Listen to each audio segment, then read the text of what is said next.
So today I want to discuss with you about comma splices. Now, what a comma splice is it's when we have a sentence and there's basically two independent ideals in a sentence that we can form into two sentences.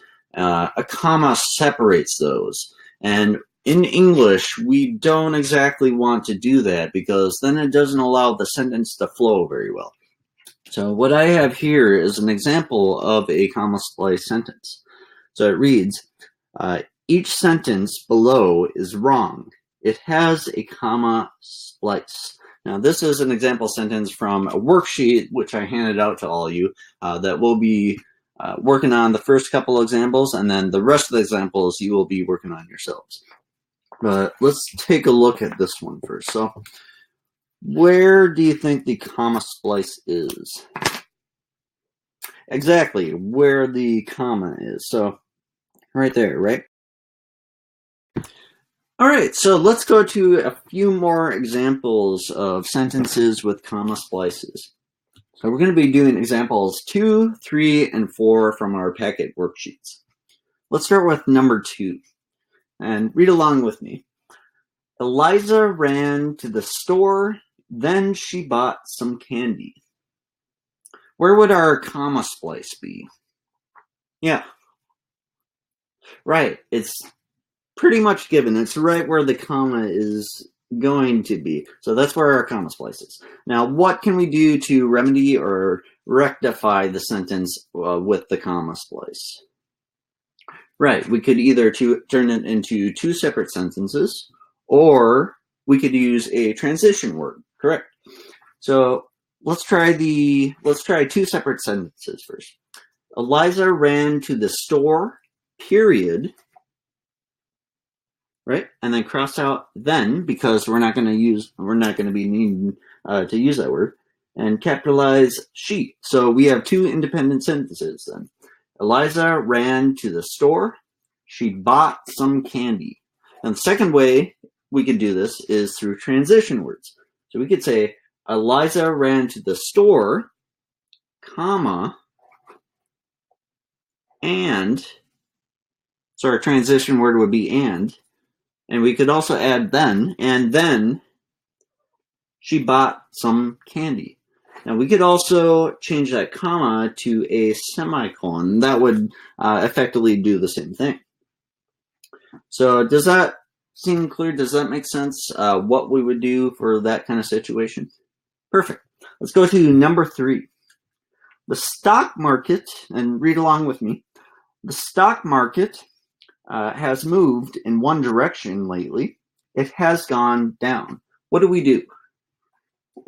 Right, identify our comma splice first, so it'd be the comma after lately. And what could we do in this instance to rectify the sentence?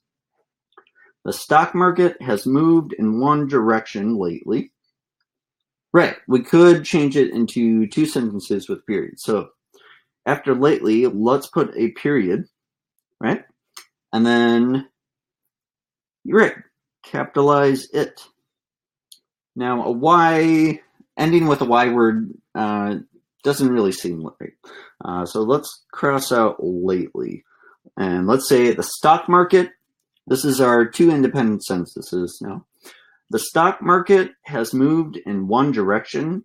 It has gone down. So now we have our two independent sentence clauses, right? What else can we do with this sentence? The stock market has moved in one direction, right? We could use comma or semicolon. And let's add lately back. And we could use a word such as therefore. Exactly. Therefore, because a word, transition word like therefore, establishes a relationship between the two causes and allows it to flow better, right? So the stock market has moved in one direction lately, therefore it has gone down. Now let's go to number 4. Elvis Presley was a great singer. He was never really accepted by the country music's mainstream. Now where's our, yep, it's going to be where the comma is, which is right after singer. And we can either turn it into, two sentences or connect them with a transition word. So let's try the two sentences. See if I can go over here. Elvis Presley was a great singer. Period. Capitalize H for he. He was never really accepted by the country music's mainstream. Right, so then we have our two independent clauses, right? Now let's try adding the comma and transition word. Elvis Presley was a great singer, but, because there's an implication, so we're going to use the word but rather than and.